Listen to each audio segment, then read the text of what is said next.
Good morning, Bosconians! We, your counselors, would like to give you tips on how to chill para saks lang ang life. Hey, Bosconians! Sir Von here for our first tip para chill lang ang life.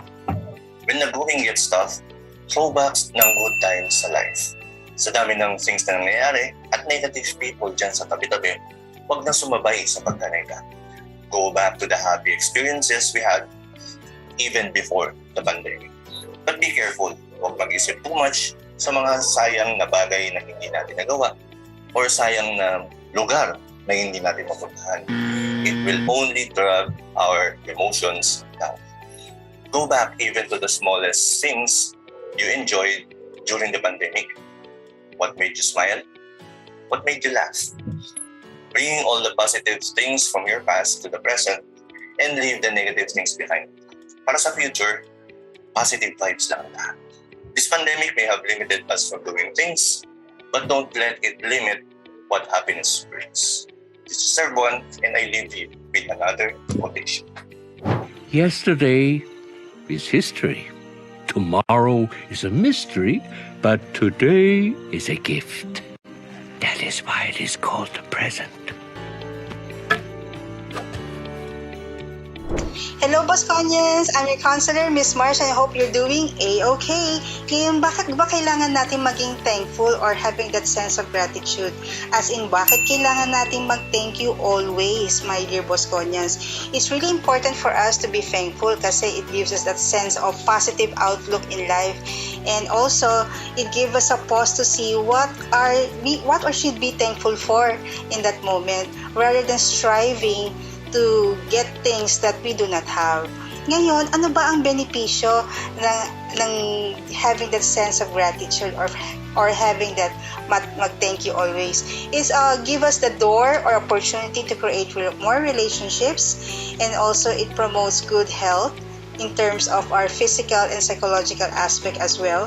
It also promotes good sleep, and because you have a very peaceful sleep, and at the same time, it also provides us the opportunity to have that mental strength and leads us away from adversities and aggression as well. So, importante to ha, dear Bosconians, and don't forget to say thank you as always, because when you say thank you, it always makes us really happy. So, say thank you, mag-thank you always, and be happy.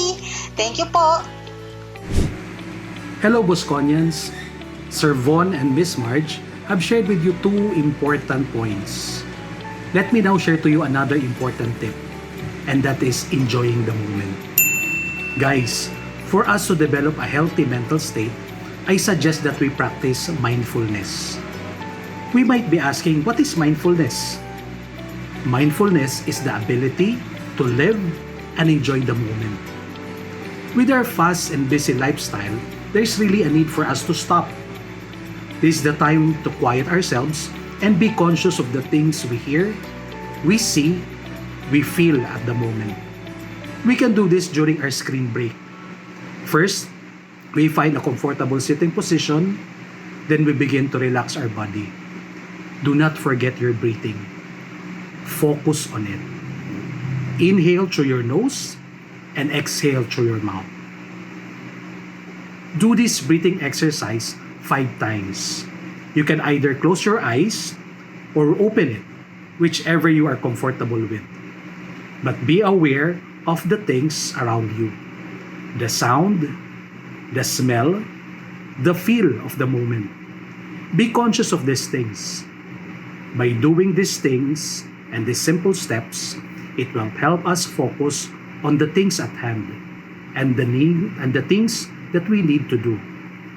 Remember, if you feel lost and confused of the many tasks you need to accomplish, just keep still and quiet down. Enjoy and appreciate the moment.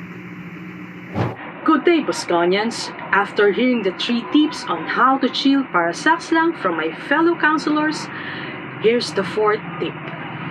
Share the positive vibes. Sharing is giving and helping. It is not only limited to donating material things, it has many forms.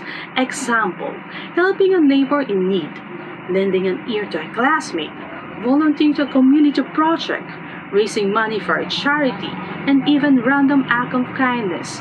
Doing so benefit us in numbers of ways. It is not only related to self-healing, as several studies shows that it releases both oxytocin and endorphins, which are the feel-good hormones.